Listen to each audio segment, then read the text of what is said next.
ચલો, ભારતમાં project tiger છે એ ક્યારે શરૂ થયો? 1970, 1971, 1972 કે 1973? આવા બધા પ્રશ્નો છે પરીક્ષાની અંદર તમારે માર્ક કાપવા માટે છે આ લોકો બનાવેલા હોય કે કોઈને છે પૂરતા માર્ક ન આવે. ચલો, આની અંદર જવાબ આવે છે 1973 છે આપણો જવાબ આવે છે. બરોબર, project tiger. Project tiger, tiger એટલે શું થાય તો કે વાઘ થાય ને. વાઘ છે એની જે વસતી છે એ ઘટતી જતી હતી, એને અનુક્રમે છે એ 1973 ની અંદર ત્યારે છે એ વડાપ્રધાન કોણ હતા તો કે ઇન્દિરા ગાંધી હતા. તો આ ઇન્દિરા ગાંધીની સરકાર દ્વારા આ જે પ્રોજેક્ટ ટાઈગર છે એ અમલમાં મૂકવામાં આવ્યો હતો કે જેનાથી છે વાઘની વસતી છે એને નિયંત્રણમાં લાવી શકાય અને એને છે ઉત્તરોત્તર ઘટવા કરતા વધારી શકાય.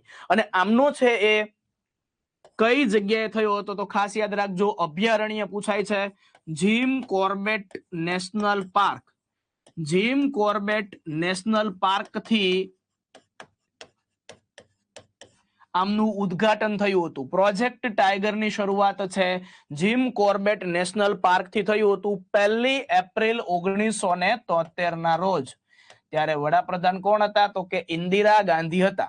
અને આ જીમ કોર્બેટ નેશનલ પાર્ક છે એ ક્યાં આવેલું છે વિદ્યાર્થી મિત્રો? તો એ આવેલું છે ઉત્તરાખંડની અંદર આવેલું છે.